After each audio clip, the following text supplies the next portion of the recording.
Ya,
ya langsung duduk aja.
Assalamualaikum warahmatullahi wabarakatuh.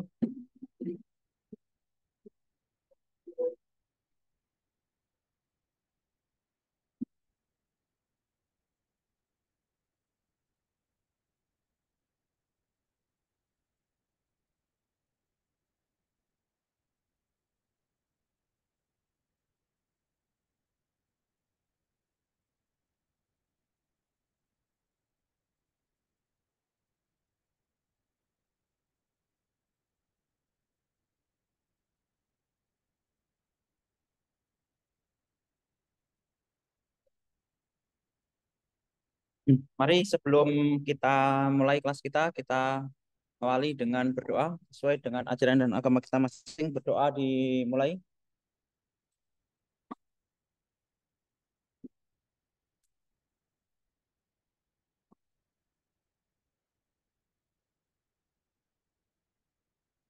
Ya, cukup.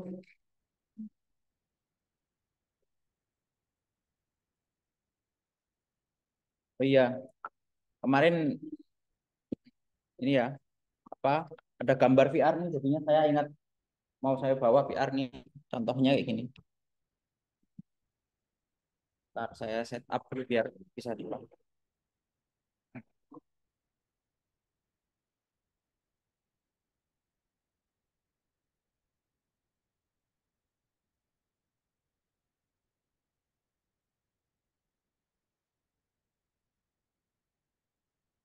Hmm.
Siapa yang mau maju cobain?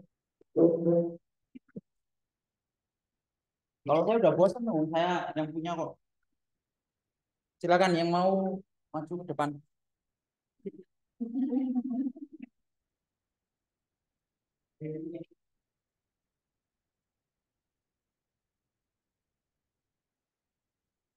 Pak, bantuin Mbak. Pak, bantuin. Dipakai. Bantuin. Nah,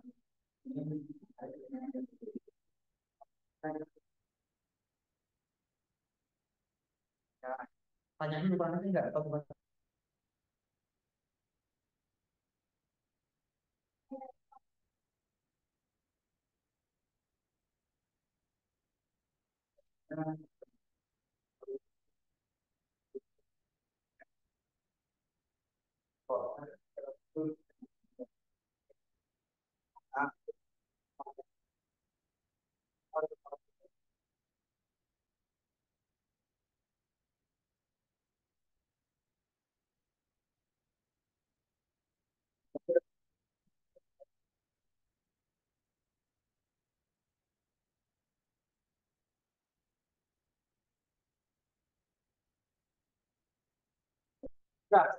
Sekarang pilih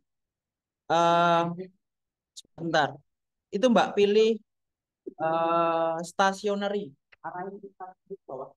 Itu. Nah, terus kamu pakai tunjuk ke bawah yang stationery. Ya. Terus kamu ngadepnya jadi boleh sedikit nah. Nah, ini kontrol terus lagi yang tunjuk. Terus ya tadi ada di sana nggak tahu. Terus pilih menu pojok kanan bawah. Menu yang titik-titik kotak-kotak 9 itu. Nah, terus pilih tulisannya itu. Bentar. First first stage for quest 2. Bawah, bawahnya kamera. Nah, itu. Klik.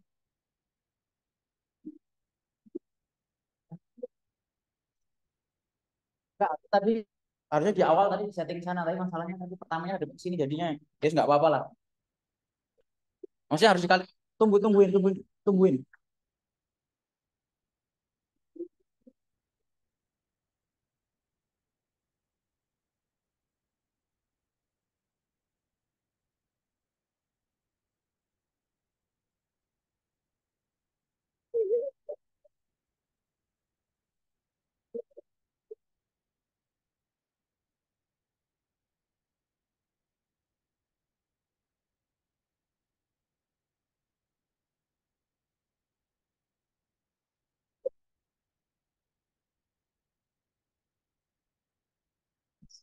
Lampunya yang depan bisa matiin nggak? Yang mana ya? Ah, yang depan aja, yang belakang nyalain lah. Ya, oke.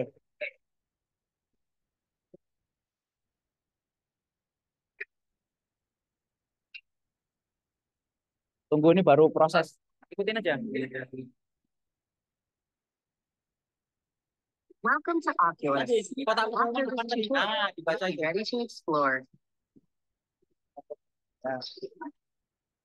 It's time to learn about your Oculus Touch controllers. Kamu lihat tanganmu. Now, try pressing. Kenapa, Pak? Kamu lihat tanganmu ke bawah, bukamu. Nah, hijau Pak tangannya. Buntu. Kamu baca papan pengumumannya, bacanya itu apa itu? Nggak kelihatan Pak, buram. Oh, kamu pakai kacamata ya? Apa gimana? Buram? Iya. Kenapa ada suaranya ya? Itu itu kamu disuruh ada tutorialnya. Nah, baca.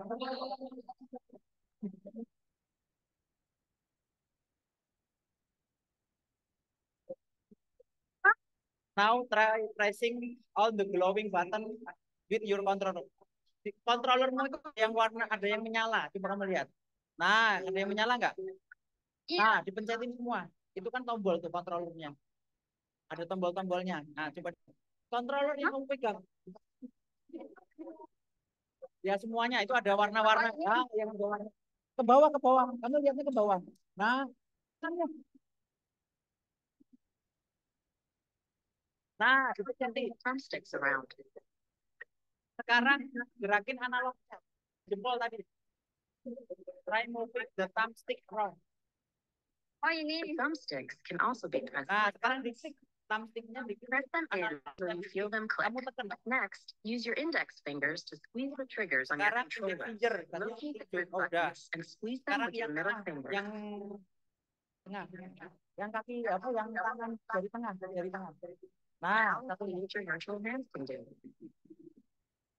Nah, ini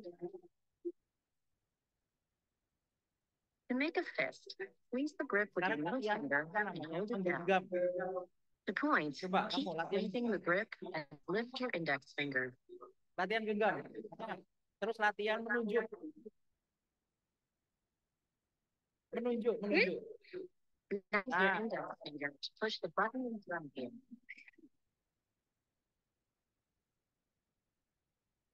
Mau coba kamu bawa dikit, ada meja di depanmu.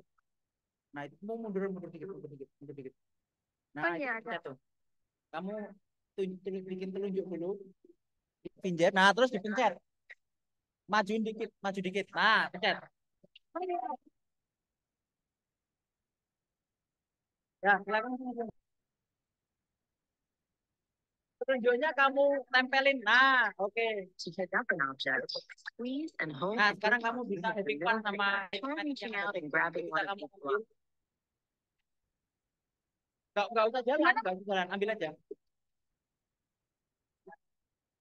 Ambilnya tangan satu bisa, jangan pakai tangan dua. Kenapa? Enggak. Memang dipakai. Dia yang nanti ngetahuin posisi tangan kita. Pak, ini taruh kemana, Pak? Bebas, random. Ya, ya.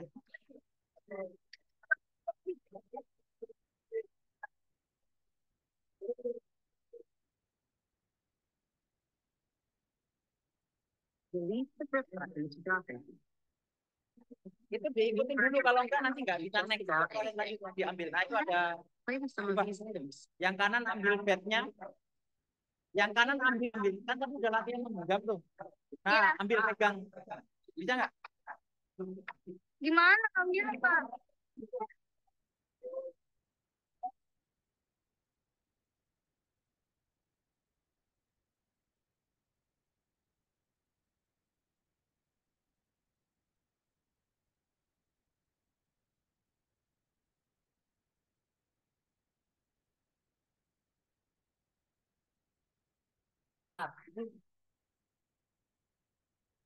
Ntar,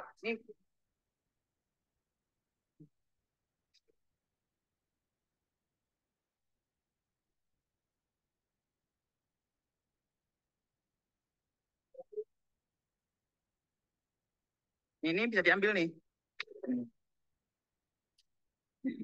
Ini ngambil bolanya.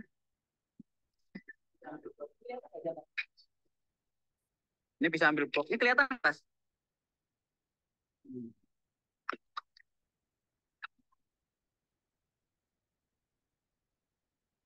Looks like you're getting the hang.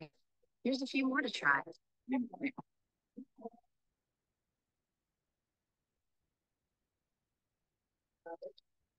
Ini juga mainan nih, roket nih bisa ditarik.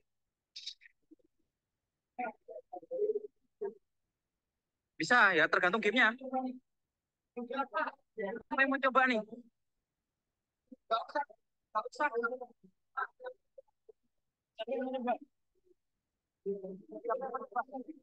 Silakan. Ayo, siapa yang mau nyoba nih?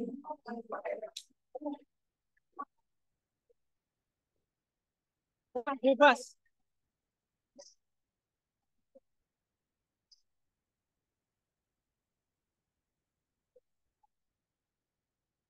Ayo mas, coba mas.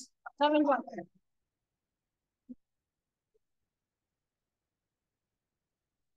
Ini kalau di mall sejamnya 100.000 loh. Ini gratis nih. Sini.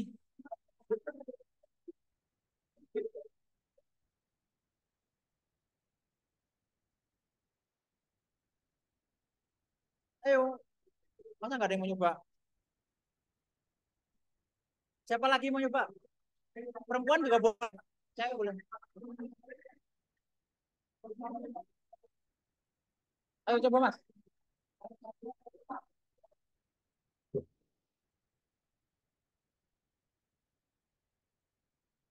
Paling enggak ngerasain, oh ternyata virtual tuh kayak gini. Sini siapa yang mau nyoba?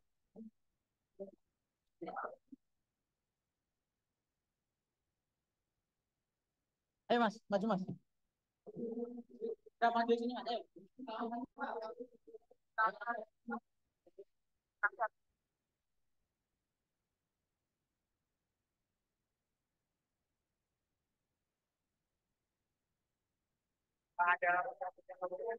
Mana ya, Pak ya?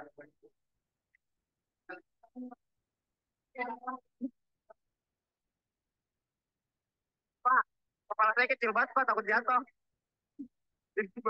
Takut jatuh Pak. Oke Pak. Oke, ini tangan kanan. Jempol di sini, joystick. Oh, oke. Interaksi sama barang-barang kan. Ya dicoba, coba. Ini buat apa Pak yang enggak. Ini? Oh, buat genggam ini.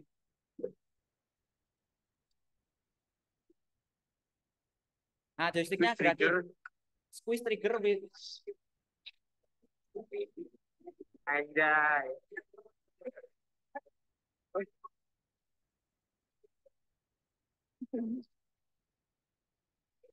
Nah, ini main remote control dalam virtual. Gimana sih tadi? Coba lempar pesawat bisa nggak? Pesawat itu pesawat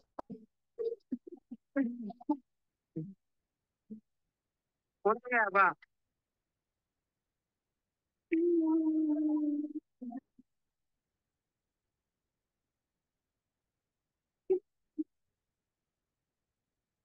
Mana anda jokin bola yang mana Pak? Hah?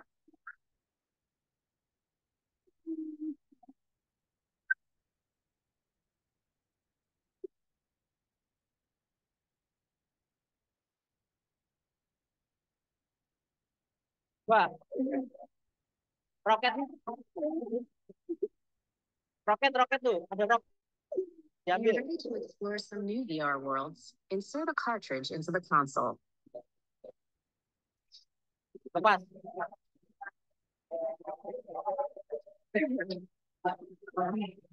Nah, itu masukin Mas, masukin itu. Masukin mana? Ke depan, nah, terus pencet tombolnya.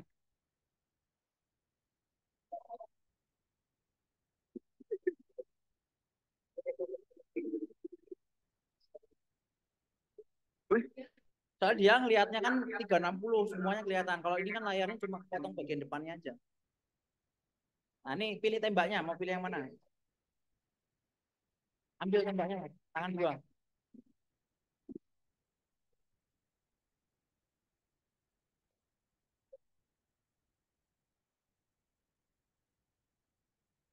Tembakin, ditembakin itu.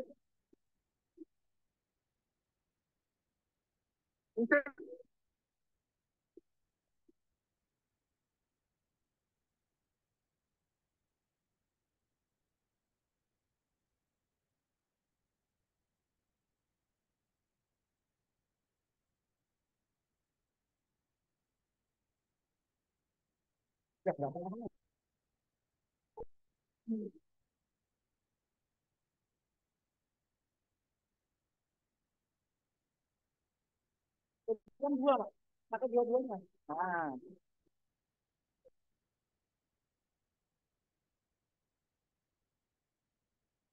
udah. Oh, belum. Itu ada waktunya tuh. Ntar lagi selesai.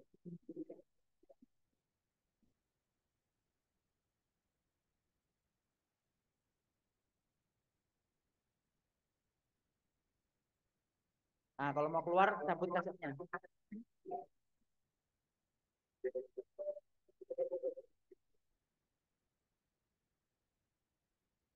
Siapa yang mau When ganti you're lagi? ready to explore another virtual world, 15 menit, 50 insert menit. a cartridge into the console. Ngapain lagi, Pak? Oh, gantian. Siapa yang mau nyoba lagi? Yuk?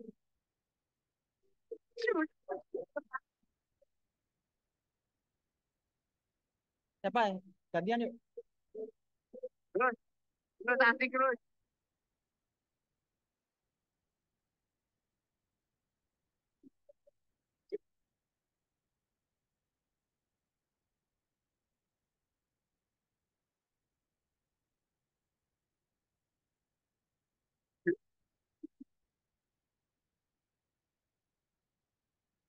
Oh dia tetap ada daya dorongnya ya Pak? Ya, iya, ya kayak beneran. Nggak kena. Ya nggak jatuh. Ini Pak, Bapak di mana Pak? Oh ya,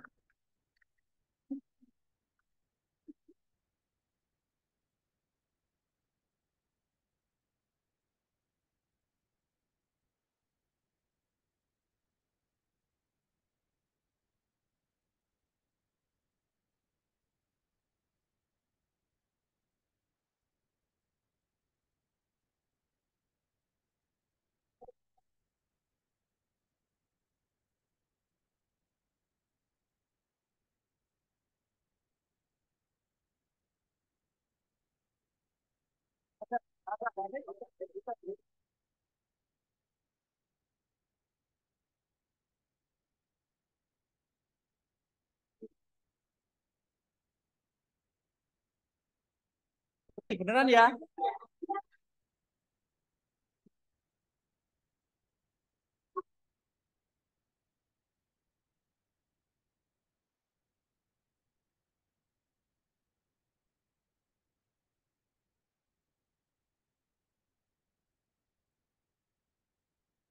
Ada game lainnya juga sih sebenarnya. Ada yang mau nyoba nggak?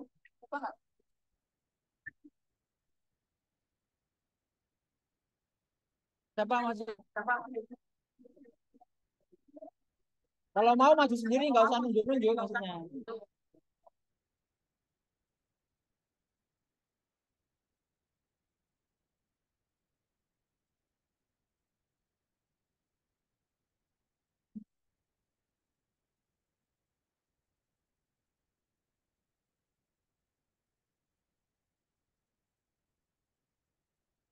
Ya udah kalau kalau nggak ada yang kalau saya bosen gitu ya. Ini kan apa di grup riset saya ini beli ini buat buat penelitian. Jadi ya sekalian buat main.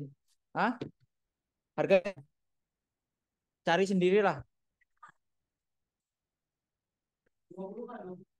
Nggak sampai.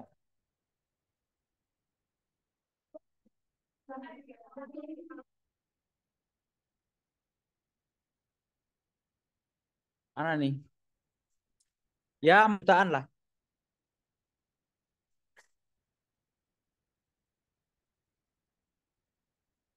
Nggak ada.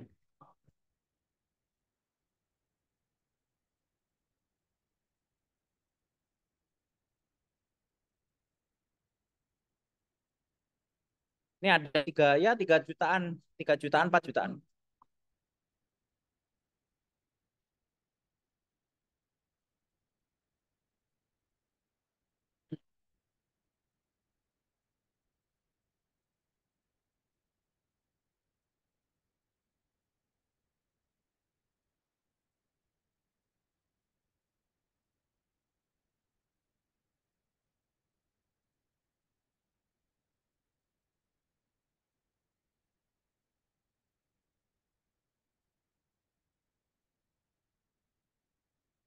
Oke, bisa presensi dulu.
Oke, hari ini kaitan dengan eh,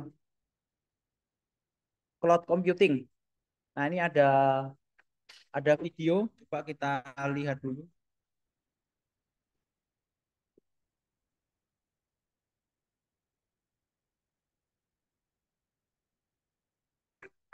That's when you hear about. Imagine you're the owner of a small software development firm and you want to scale your business up. However, a small team size, the unpredictability of demand, and limited resources are roadblocks for this expansion. That's when you hear about cloud computing. But before investing into it, you decide to draw up the differences between on-premise and cloud-based computing to make a better decision. When it comes to scalability, you pay more for an on-premise setup and get lesser options too. Once you've scaled up, it is difficult to scale down and often leads to heavy losses in terms of infrastructure and maintenance costs. Cloud computing, on the other hand, allows you to pay only for how much you use, with much easier and faster provisions for scaling up, down. Next, let's talk about server storage. On-premise systems need a lot of space for their servers, notwithstanding the power and maintenance hassles that come with it. On the other hand, cloud computing solutions are offered by cloud service providers who manage and maintain the servers, saving you both money and space. Then we have data security. On-premise systems offer less data security, thanks to a complicated combination of physical and traditional IT security measures. As cloud computing systems offer much better security and lets you avoid having to constantly monitor and manage security protocols. In the event that a data loss occurs, the chance for data recovery with on-premise setups are very small. In contrast, cloud computing systems have robust disaster recovery measures in place to ensure faster and easier data recovery. Finally, we have maintenance. On-premises systems also require additional teams for hardware and software maintenance, loading up the costs by a considerable degree. Cloud computing systems, on the other hand, are maintained by the cloud service providers, reducing your costs and reallocation substantially. So now, thinking that cloud computing is a better option, you decide to take a closer look at what exactly cloud computing is. Cloud computing refers to the delivery of on-demand computing services over the internet on a pay-as-you-go basis. In simpler words, rather than managing files and services on a local device, you'll be doing the same over the internet in a cost-efficient manner. Cloud computing has two types of models: deployment model and service model. There are three types of deployment models: public, private, and hybrid cloud. Imagine you're traveling to work. You've got three options to choose from. One, you have buses, which represent public clouds. In this case, the cloud infrastructure is available to the public over the internet. These are owned by cloud service providers. Two, then you have the option of using your own car. This represents the private cloud. With the private cloud, the cloud infrastructure is exclusively operated by a single organization. This can be managed by the organization or a third party. And finally, you have the option to hail a cab. This represents the hybrid cloud. A hybrid cloud is a combination of the functionalities of both public and private clouds. Next, let's have a look at the service models. There are three major service models available: IaaS, PaaS, and SaaS. Compared to on-premise models, where you'll need to manage and maintain every component, including applications, data, virtualization, and middleware, cloud computing service models are hassle-free. IaaS refers to infrastructure as a service. It is a cloud service model where users get access to basic computing infrastructure. They are commonly used by IT administrators. If your organization requires resources like storage or virtual machines, IaaS is the model for you. You only have to manage the data, runtime, middleware, applications, and the OS, while the rest is handled by the cloud providers. Next, we have PaaS. PaaS, or Platform as a Service, provides cloud platforms and runtime environments for developing, testing, and managing applications. This service model enables users to deploy applications without the need to acquire, manage, and maintain the related architecture. If your organization is in need of a platform for creating software applications, PaaS is the model for you. PaaS only requires you to handle the applications and the data. The rest components like runtime, middleware, operating systems, servers, storage, and others are handled by the cloud service providers. And finally, we have SaaS. SaaS, or software as a service, involves cloud services for hosting and managing your software applications. Software and hardware requirements are satisfied by the vendors. You don't have to manage any of those aspects of the solution. If you'd rather not worry about the hassles of owning any IT equipment, the SaaS model would be the one to go with. With SaaS, the cloud service provider handles all components of the solution required by the organization. Time for a quiz now. In which of the following deployment models we have to never miss an update, this expand team size, the unpredictability. That's when you hear about this between to scalability of skills and need a lot. Sehingga apa itu cloud computing? Ini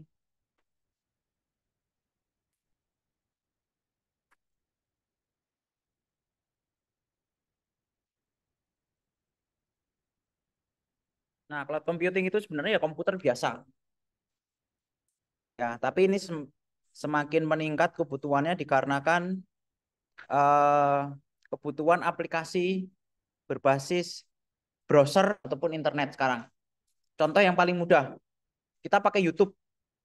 Nah, ini bayangkan yang menyediakan layanan tampilan YouTube-nya, ya, ketika kita buka youtube.com, dia menyuguhkan tampilan pertama itu kan yang terbuka. Nah, itu kan semuanya dibalas sama komputer server. Ya, yang punya Google, karena YouTube yang punya Google. Sehingga harus ada komputer yang membalas. Nah, terus baru ngomongin tampilannya. Gimana kalau data videonya ini? Nah, ini juga disimpan mestinya di dalam komputer juga yang bisa diakses secara internet. Baru ngomongin datanya. Sekarang kalau ngomongin usernya gimana? Ada banyak sekali, jutaan, ratusan juta user yang ada di YouTube. Semuanya punya login dan password yang sendiri-sendiri. Tentunya juga butuh penyimpanan juga.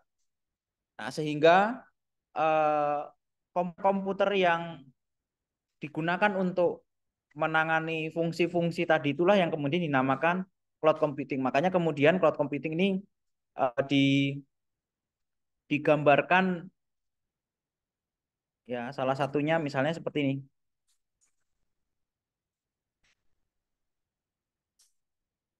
Nah, jadi banyak ya di dalamnya itu ada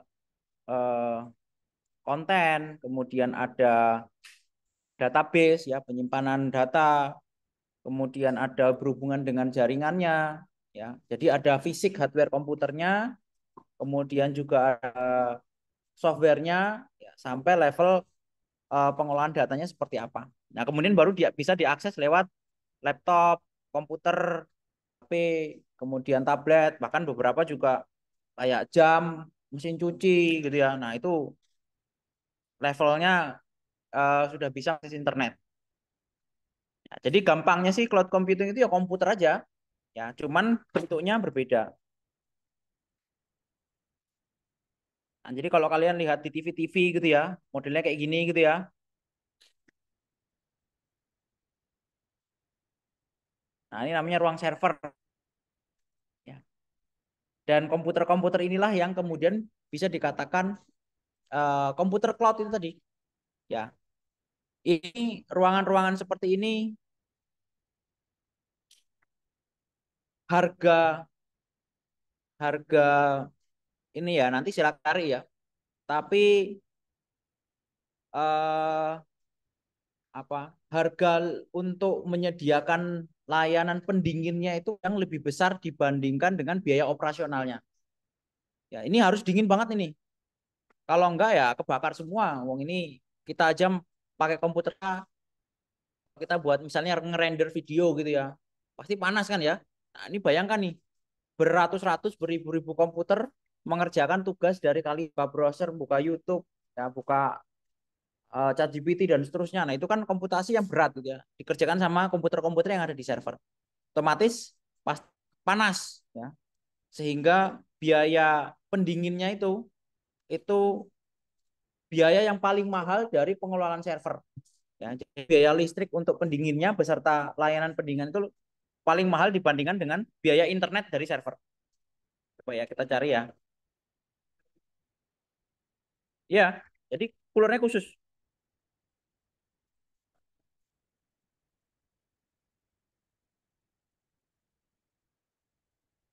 Hmm. Oh ini beda Mas, enggak itu enggak pakai liquid cooler dia. Ini sistem pendingin udara yang didesain sedemikian rupa. Jadi kalau mau bikin server itu ada level-levelnya. Nah, jadi kalau ngomongin server itu ya uptime 99,99%. Nah, orang mau langganannya di tempat kayak gitu kan ya. Tapi biasanya harganya mahal gitu. Ada server-server yang levelnya itu lebih rendah. Ya, jadi tier ada tier-tiernya, level-levelnya. Itu bergantung dari uptime-nya. Kalau sering mati gitu ya, ada batasnya lah ya. Kalau tier 1, tier 3 itu yang paling paling paling tinggi ya. Nah, di Indonesia nggak banyak yang punya server tier 3. Ini tier 3 itu batasnya dalam 1 tahun maksimum matinya cuma 1,6 jam. Ya, jadi kalau dalam 1 tahun ya itu 1,6 jam. Nah, dia tier 3. Jadi kalau sudah ada perusahaan yang membuat atau mendeklarasikan bikin data center untuk tier 3, nah dia harus komit tuh jaga off-nya itu maksimal 1,6 jam setahun. Setahun. Jadi kalkulasi kalau misalnya 5 menit ya dikalkulasi dalam 1 tahun itu maksimal matinya 1,6 jam.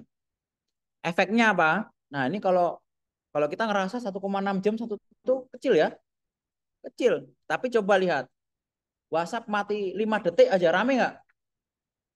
Nah, jangan 1,6 jam ya, 5 detik mati kalau centang birunya kok nggak berubah-berubah, langsung bikin story. Iya nggak? Itu baru 5 detik loh. 5 detik nggak kekirim kalian udah ngomel-ngomel, ya nggak? Nah, apalagi kalau 1,6 jam. Ya. Jadi memang salah satu kebutuhan sekarang itu adalah koneksi. Jadi orang itu sensitif gitu. Netnya lemot itu, wah, itu disenggol dia marah-marah tuh. Iya nggak? Nah, makanya kemudian apa internet itu uh, jadi satu hal yang krusial. Makanya ada level-levelnya. Nah, berkaitan dengan tadi data center tadi ya, itu dinginannya itu tidak umum tidak seperti pada umumnya lah, pada bangunan yang umum gitu ya. Jadi sebelum dibangun bangunannya itu sudah harus dipikirkan sistem pendinginan seperti apa. Nah, ini contohnya lah ya yang paling kelihatan. Jadi dari bawah itu ada sistem coolingnya, yang atas dia nyedot. Nah, ini kalau bangunannya tidak dibikin dari awal ya nggak mungkin dipakai gunakan sebagai data center. Ditambah lagi kalau ngomongin data center itu dia paling banyak itu adalah pakai listrik, sehingga ya kalau nggak mungkin bikin data center di Kalimantan, mungkin nggak? Nggak mungkin. Kenapa?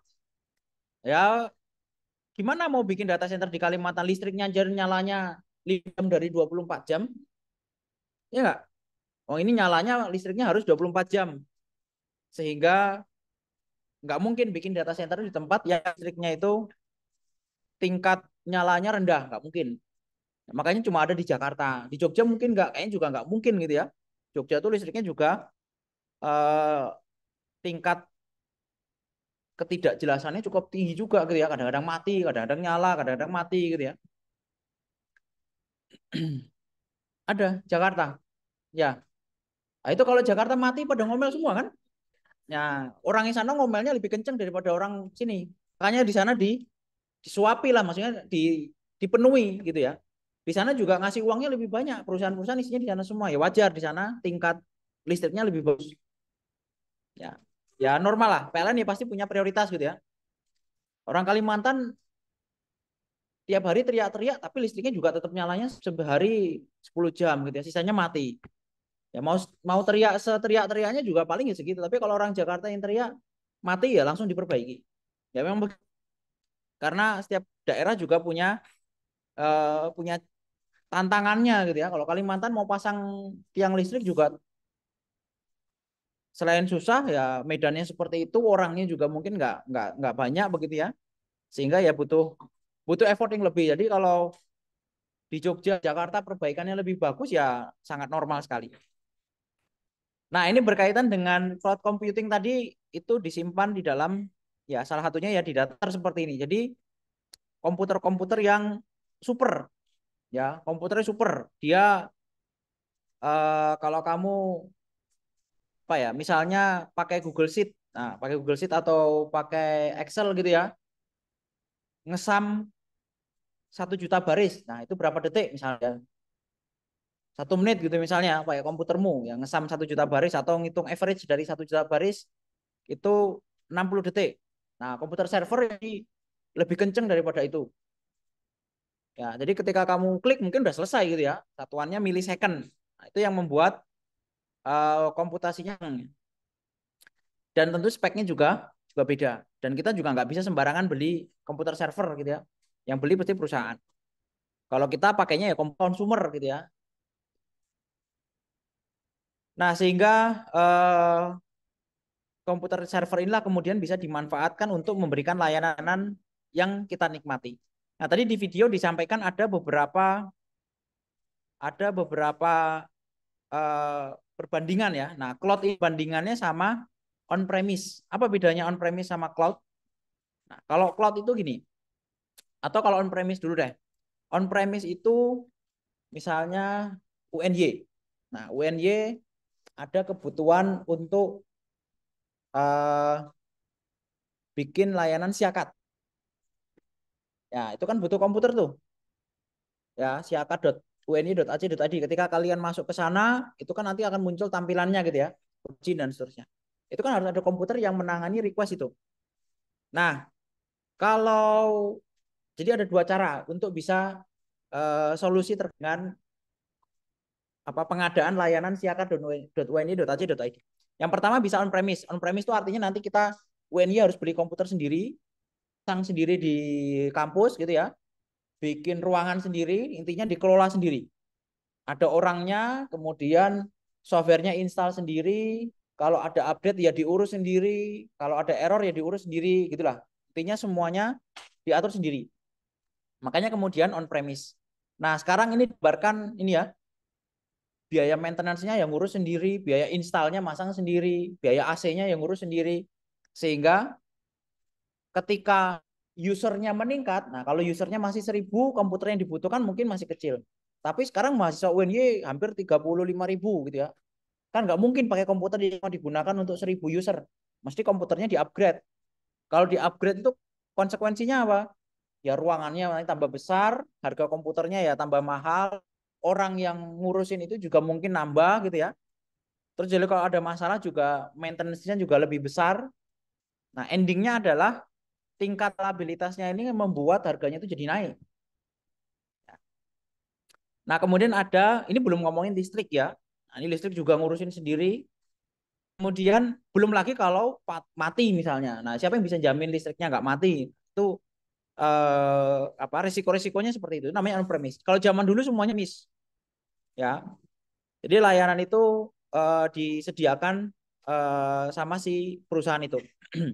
Ada keuntungannya nggak? Ada. Keuntungannya juga ada. Keuntungannya adalah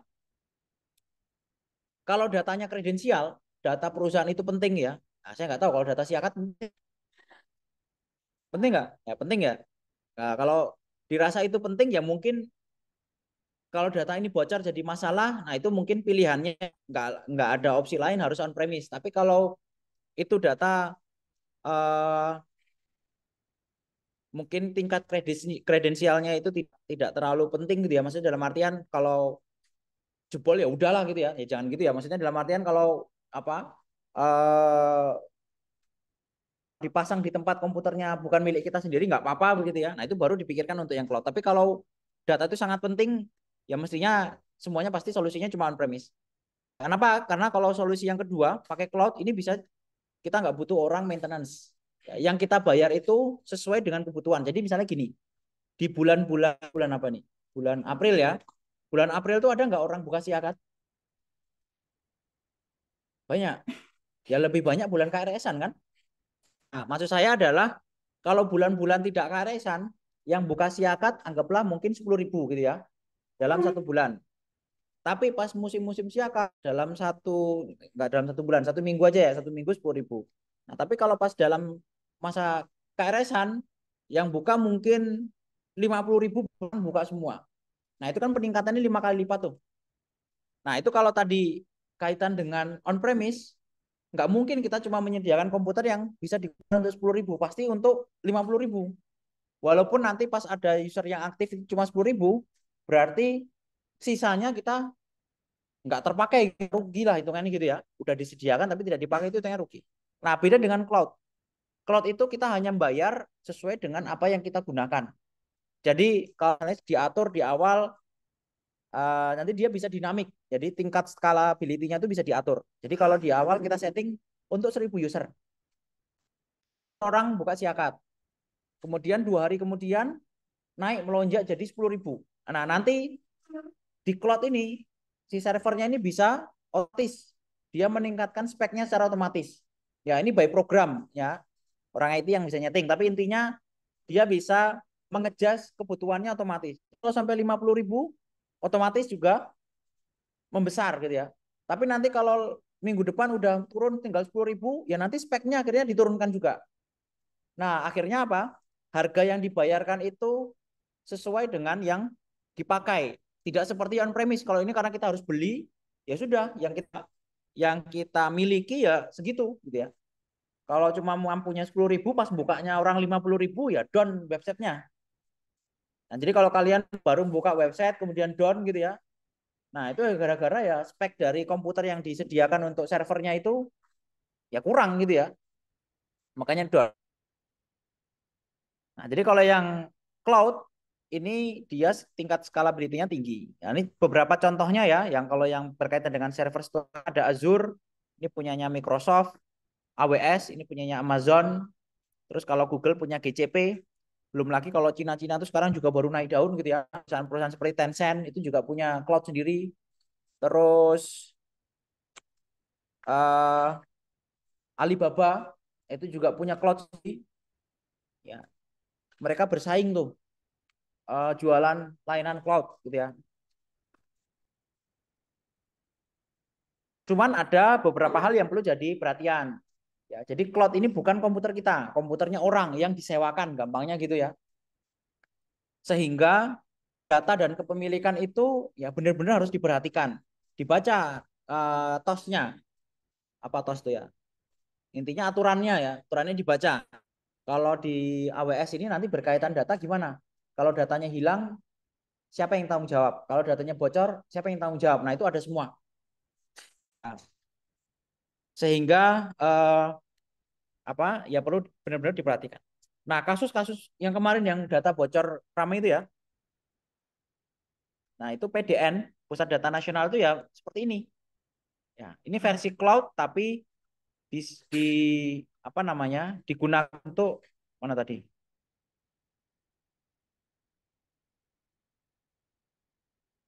Nah, PDN itu Pusat Data Nasional itu versi cloud tapi bikin sendiri.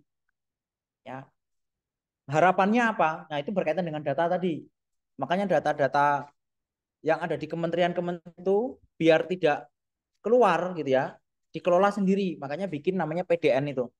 Ya, tapi endingnya juga bocor juga gitu ya. Itu pasti ada yang salah ya.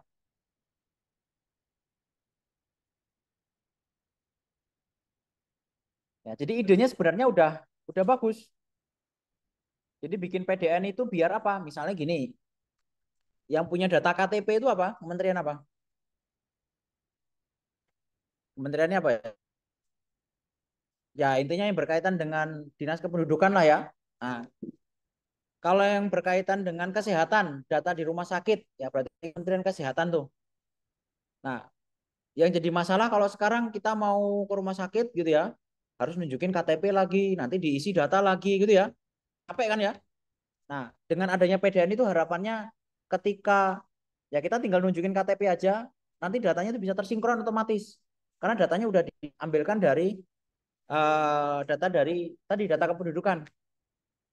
Nah, itu kalau kalau pengelolaannya benar dan bagus, ya kita repot-repot kasih KTP, nulis lagi formnya, masukin apa, daftar lagi gitu ya. Nah, yang jadi masalah sinkronisasinya itu ya yang belum belum optimal sehingga semuanya kerja sendiri-sendiri jadinya. Ya, kalau kerja sendiri-sendiri tingkat kementerian ya data banyak ya akhirnya banyak duplikasi, datanya salah, datanya error gitu ya. Nah, itu yang menyebabkan banyak problem sebenarnya. Nah, itu berkaitan dengan jadi cloud ini sebenarnya komputer punya perusahaan tertentu, kita nebeng. Safe system in traditional IT security measure.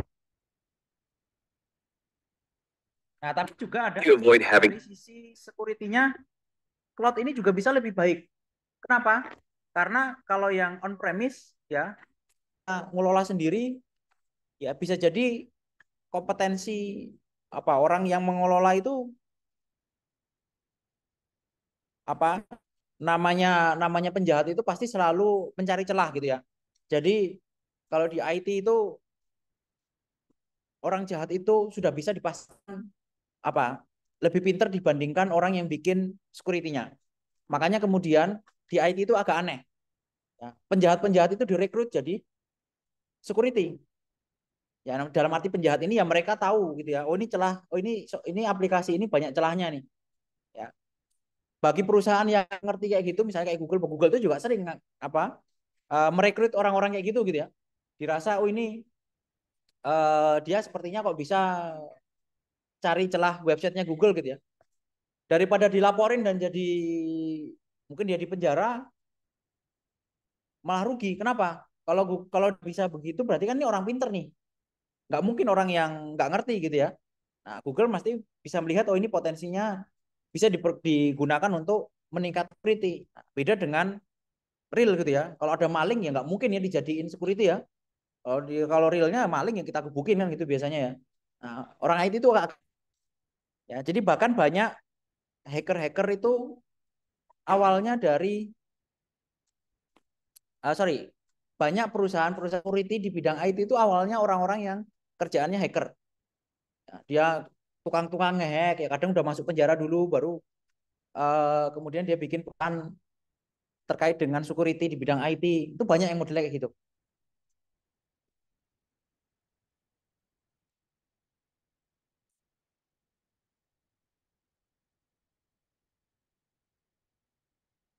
Salah satunya tuh ini ya saya tahu ya. Tapi ini dia nggak bikin orang Indonesia tuh juga ada sih.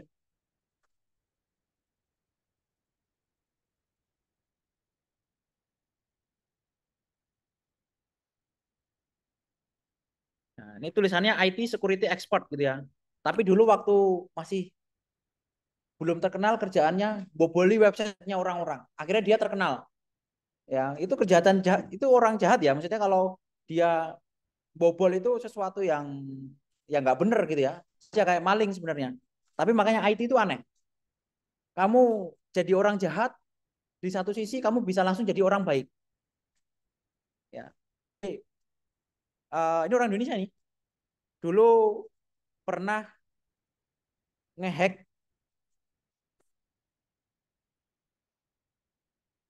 Nah, sekarang dia ini ya punya perusahaan security IT ya. Tapi dulu terkenalnya dia mana nih tulisannya?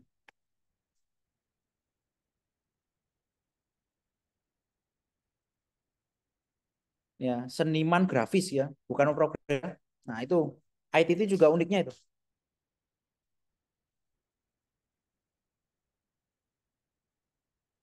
Nah, dia waktu itu ngehack ya, dia ngehack satelit yang ada di luar sana dihack untuk urusannya dia. Ya dia intinya bisa masuk ke sistemnya di satelit itulah. Kalau jadi jahat ya, nah dia bisa ngendaliin tuh satelitnya tuh. Mau digeser ke kanan, digeser ke kiri gitu. Nah, levelnya udah beda ya. Jadi kalau dia jahat ya tabrakin aja satelitnya ke satelit yang lain gitu ya. Tapi enggak. Ya, jadi kadang orang-orang kayak gini itu cuma butuh apa? Saya ini orang pinter loh. Kerjain saya dong. Gitu maksudnya. Kerjakan saya. Maksud saya dijadikan pekerjaan, dicarikan pekerjaan gitu. Ya, jadi buat show off aja. Tapi masalah off kayak gini juga nggak bisa orang sembarangan gitu ya. Pasti orang pinter gitu ya. Ya, cuman kalau cuma ngomong, saya orang pinter gitu ya orang nggak ada yang percaya gitu ya. Tapi kalau saya ngehack satelit gitu ya, nah, pasti semua orang percaya, wah ini orang pinter. Gitu. Nah sekarang dia punya perusahaan sendiri bergerak di bidang IT gitu ya, terutama untuk security IT. Terus juga ada salah satu yang legendaris, namanya George Hotz. Ini orang Amerika. Ini dia sendirian. Maksudnya dalam lawannya lawannya nggak kaleng-kaleng gitu ya. Ini orang yang pertama kali ngehack PlayStation sama iOS. Apple pertama kali dia yang hack. Bahkan dia dituntut sama Sony. Nah, lihat ya, dia sendirian, lawannya Sony, bayangkan. Sony itu perusahaan apa? Perusahaan super big company ya. Setiap negara ada, Indonesia ada, Jepang ada, Amerika ada. Jadi dia ngehack PlayStation 3 agar bisa apa? Agar bisa diinstal aplikasi dari luar lah, gampangnya gitulah ya. Jadi dia ngebobol sistem yang sudah dibikin sama Sony dalam PlayStation 3. Terus kemudian sama Sony dirasa ini melanggar, akhirnya dilaporkan, akhirnya dia dipenjara. Ya, tapi bayangkan ya, kalau kejahatan orang biasa nggak mungkin levelnya lawan perusahaan itu nggak mungkin ya. Kamu maling di pinggir jalan nggak mungkin lawannya Bank BNI gitu kan nggak mungkin ya. Bank BNI pasti security-nya sangat hebat gitu ya. Tapi kalau di bidang IT orang antah berantah ini orang nggak ada yang tahu dulu awalnya. Orang antah berantah tiba-tiba muncul terus posting saya bisa ngehack begini begini begini gitu ya. Dia show off aja, nggak buat jualan, nggak buat apa-apa. Ya. Nah sekarang uniknya dia bikin perusahaan yang namanya ini memang kalau orang-orang orang gila itu apa namanya uh, bikin perusahaan ini juga aneh-aneh ya. Dia bikin perusahaan namanya Koma.ai. Perusahaannya apa? Ada yang tahu nggak ini? Jadi dia bikin alat namanya Open Pilot. Jadi sesuatu alat yang dipasang di mobil. Nah kayak gini. Harganya juga relatif nggak mahal sebenarnya. $1.000 berarti berapa? 16 juta ya. Murah lah 16 juta. Kalau lihat fiturnya ya. Dia bikin apa? Ini bikin bisa dipasang di mobil untuk autopilot. Jadi nanti mobil apa aja, ya nggak cuma apa aja ya, tapi ada brand-brandnya ya yang udah disupport, ya macem-macem lah. Jadi tinggal dipasang, ya, terus nanti mobilnya bisa jadi autopilot. Kadang-kadang dulu waktu ada awal-awal gitu ya, ya saingannya Tesla. Kalau Tesla itu apa sudah include dengan mobilnya itu ya. Nah kalau ini tambahan lah, aplikasi tambahan beserta perangkatnya gitu ya. Dan dulu saya sempat baca-baca dia bikin sendiri. Nah, memang orang-orang gila itu nggak apa namanya eh otak sama kekuatannya nggak tahu dari mana gitu ya. Dia bikin perusahaan sendiri, kerjain sendiri, softwarenya kerjain sendiri, hardwarenya kerjain sendiri. Nah itu kalau orang otaknya berlebih itu apa mengerjakan yang seperti itu jadi masuk akal gitu. Tapi kalau di Indonesia nggak mungkin ya. Orang bikin perusahaan itu pasti ada komisionerisnya, komisionernya, direkturnya, karyawannya gitu ya. Enggak, dia bikin sendiri. Ya dia komisionernya, dia CEO-nya, kemana-mana yang diundang dia ngoprek sendiri, nyolder sendiri, bikin sendiri. Baru seiring berkembangnya perusahaannya, baru dia ngerekrut orang tuh. Nah itu ya menurut saya ya orang-orang gila itu banyak sebenarnya di dunia ini ya. Ya, tapi dia sempat di penjara dulu. Jadi gara-gara sama Sony di penjara, baru dia keluar, uh, baru bikin perusahaan sendiri. Nah itu yang berkaitan tadi ya dengan security. Jadi kalau bikin yang on premise, ya, yang namanya penjahat di bidang IT itu pasti lebih pintar dibandingkan dengan satpamnya. Udah pasti, ya. Orang yang di luar itu pasti lebih pintar dibandingkan dengan satpamnya. Sehingga kalau untuk mengimbanginya gimana? Ya satpamnya harus dilatih terus. Kalau ada celah baru, ya harus dipelajari, ditutup celahnya. Nah, di masalah kalau on premise, ya misalnya UNY nyewa orang sendiri gitu ya, nggak mungkin orang itu bisa mengejar terus, mengejar apa ilmu untuk berkaitan dengan security-nya gitu ya. Makanya kalau pakai yang cloud, ya karena security-nya ini memang ada departemen khusus yang menangani gitu ya, sehingga lebih proper. Terus juga berkaitan dengan data loss. Nah, ini yang tadi saya sampaikan. Kalau kita sudah nitip data ke cloud gitu ya, kemudian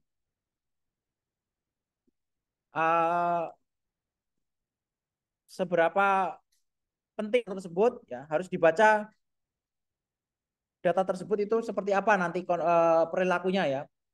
Apakah kalau hilang nanti seperti apa gitu ya, seperti apa. Nah, kalau datanya dikelola sendiri, ya kita harus sering-sering backup tuh. Jadi kalau data yang di namanya hilang, kita masih bisa restore backup. Sehingga sederhananya komputer yang kita siapkan untuk backup itu sama dengan komputer yang utama. Karena backup itu kapasitasnya harus sama dengan yang utama. Jadi kalau kita bikin server, kita harus bikin anggarannya 2 kali. Komputer servernya sendiri sama backupnya, gitu ya. Sehingga biaya maintenance-nya jadi tinggi. Tapi kalau pakai cloud, ini dia sudah ditanggung, ya, dari tanggungnya sama si penyedia layanannya. Jadi kalau datanya itu nanti mau di backup seperti apa, itu sudah include dengan layanannya. Nah, terus kalau jenisnya, nah ini ada jenisnya ya. Nah, kalau jenisnya ini ada 3. Kalau yang on premise jelas kita punya komputernya sendiri, kita pasang softwarenya sendiri, kita jaga security-nya sendiri, kita ngurus listriknya sendiri, kita ngurus jaringan sendiri gitu ya. Cuman kalau yang cloud itu ada 3 jenis ya. Infrastruktur as a service, kemudian ada platform as a service, ada software as a service. Sehingga ada pembeda-pembeda dari jenis-jenis itu.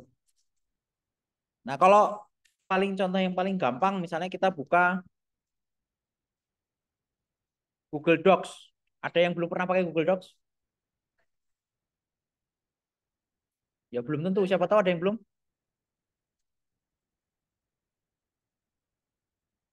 Nah, Google Docs ini juga aplikasi kan ya. Kalian perlu install nggak?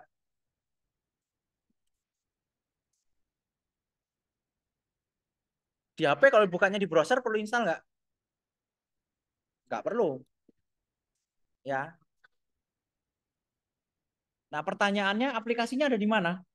Ini kan ada aplikasinya ya. Kita bisa klik file, edit, view, insert, dan seterusnya. Ini kan aplikasi nih. Seperti Microsoft Word begini kan ya. Ini kalau Microsoft Word nih. Nah, misalnya, nah kan sama ya. Ada insert, draw, design, dan seterusnya. Nah, pertanyaannya, kalau Google Doc, aplikasinya terinstall di mana?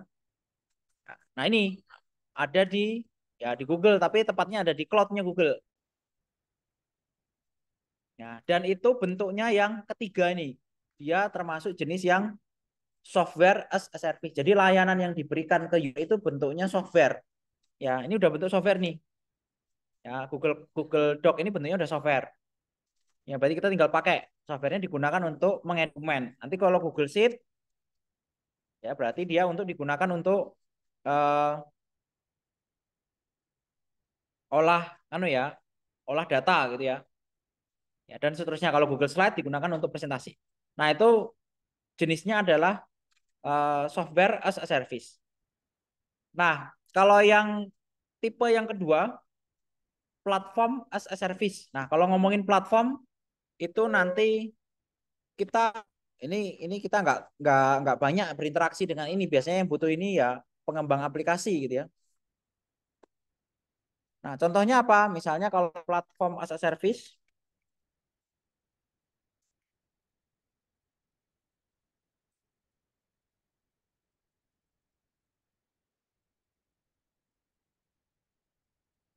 nah ada gambarnya nggak ya?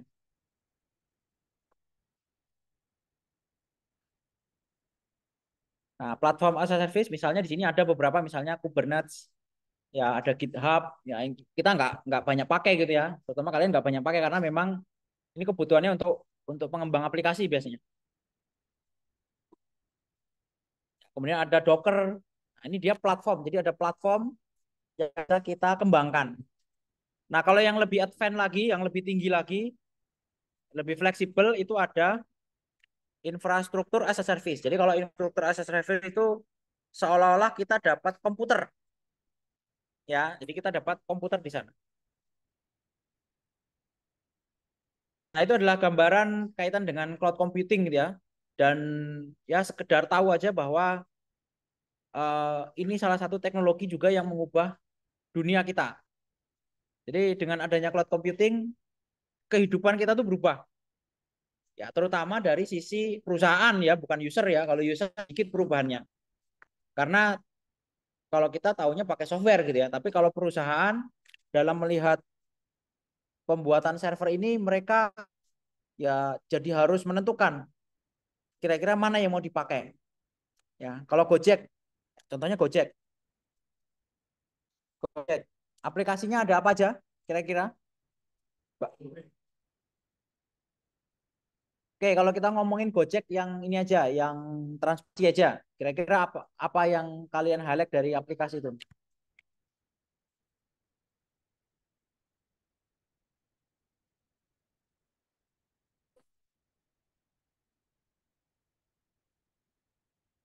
Nah ya, ada gambarnya.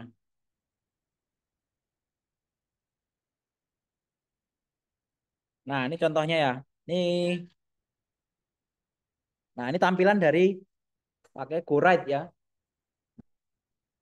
Yang pertama, ini pasti ada usernya. Setiap user disimpan datanya berbeda-beda. Yang kedua, ada tampilan kaitan dengan uangnya gitu ya, atau GoPay lah.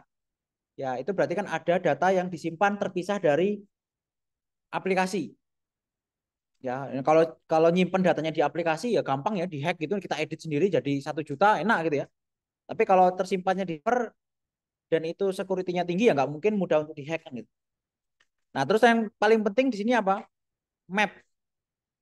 Nah, mapnya ini bukan punya Gojek. Map itu dia pakai layanannya Google, Google Maps. Nah, sekarang Google Map itu kalau pakai bayar. Ya, Google Map itu kalau mau pakai aplikasinya orang itu bayar. Kalau kita buka maps.com gitu, maps.google.com gratis ya. Nah, ini gratis. Tapi kalau mau pakai aplikasi atau tampilan map di aplikasi tertentu, kalau Gojek itu kan aplikasi mapnya di aplikasinya Gojek kan. Nah, ini Gojek harus bayar. Bayarnya tergantung dari ketentuan ya dari si pembuat aplikasinya ya. Nah, saya nggak tahu nih harganya berapa gitu ya.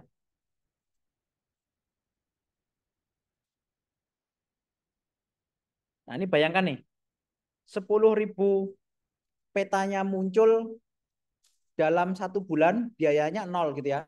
Nah, tapi apakah Gojek itu nampilkan 1 bulannya cuma 10.000? Nggak mungkin lah. Usernya aja udah jutaan, ratusan juta atau puluhan juta gitu ya. Anggaplah 10 juta. Dalam 1 hari yang buka aplikasi 1 juta aja. Artinya udah 1 juta map itu terload kalau orang itu pakai GoRide semua gitu ya. Nah, ini kalau 1 juta kita geser juta, enggak pas gini. Nah, Google untuk bayar mapnya aja, ya biaya munculin mapnya aja udah 5.000. Itu kalau 1 hari ada 1 juta tampilan map ya dari aplikasi. Dan itu nggak mungkin cuma 1 juta gitu ya. Apalagi kalau dikalkulasi dalam 1 bulan. Makanya Gojek kemudian punya ya kan isunya santer kan. Dia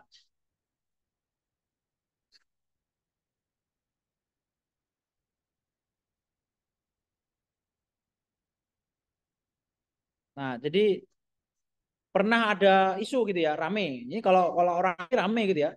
Ketika awalnya eh, pakai Google Map, terus dia pakai perusahaan lain, OpenStreetMap. Jadi pernah tuh ada tampilan di mapnya munculnya OpenStreetMap. Jadi nggak pakai Google Map. Kalau pakai Google Map kan ada tulisannya Google gitu ya di pojok bawahnya atau di atasnya ya. Nah, jadi waktu itu rame. Wah, nggak pakai Google lagi. Ya, apa penyebabnya? Ya salah satunya mungkin biayanya yang tinggi. Ini bayangkan nih kalau Kalau Google udah levelnya di atas 10 juta pasti ya, nggak mungkin. Sorry, kalau Gojek levelnya udah pasti di atas 10 juta, nggak mungkin ya. Sehingga ini kalau di atas 10 juta nih isinya kontak sales ya. Jadi langsung orang Gojek itu kalau mau beli ya langsung hubungi Google langsung. Nggak kayak kita kalau kita personal ordernya lewat aplikasi ini, lewat sini. Tapi kalau udah level perusahaan ya langsung bikin agreement gitu ya. Harganya udah langsung kontrak. Nah, maksudnya adalah eh, kaitan dengan layanan cloud tadi, ini juga termasuk layanan cloud. Jadi Google menyediakan Google Maps sehingga bisa bisa digunakan sama perusahaan lain. Jadi petanya disediakan, fitur-fiturnya disediakan ya. Tinggal bayar aja kamu pakai berapa kali tinggal bayar. Nah, waktu itu Gojek rame pakai namanya OpenStreetMap.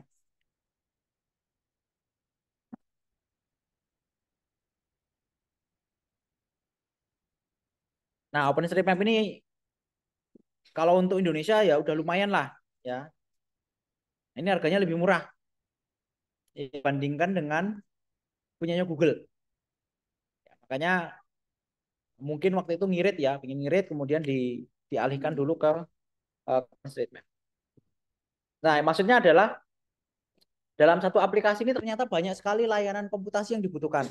Ya, nyimpen data user sama sama uangnya itu satu satu bagian sendiri itu. Ya, kemudian menampilkan harga jarak ya, dia mengkalkulasi jarak, kemudian keluar harganya 15.000, ada promo dan seterusnya. Itu pasti juga satu komputasi sendiri atau satu bagian sendiri. Ngeluarin petanya juga satu bagian sendiri. Jadi satu aplikasi ini ternyata banyak sekali layanan yang ada di belakangnya. Dan yang kita bicarakan tadi ya, salah satunya cloud computing itu digunakan untuk apa? Ya menyediakan data-data yang digunakan sama sama Gojek ini contoh. Dan ini semua nggak bisa kalau nggak ada internet ya. Kenapa? Karena usernya nanti ngambil datanya dari komputer yang ada di internet, ngambil petanya dari internet. Makanya ini harus ada internet. Nah itu eh, apa kaitannya dengan adanya internet ya karena aplikasi ini kemudian komunikasinya dengan komputer-komputer yang ada di cloud. Nah, itu adalah gambaran dari cloud computing ya. Nanti kalau di slide-nya isinya teks semua, nanti silakan bisa dibaca kalau kaitan dengan kuis. Oke, mungkin ada yang mau didiskusikan atau ditanyakan? Ada yang belum presensi? Akfir, ada nggak? Sabila, ini Sabila ngulang ya, tapi kok nggak pernah datang ya.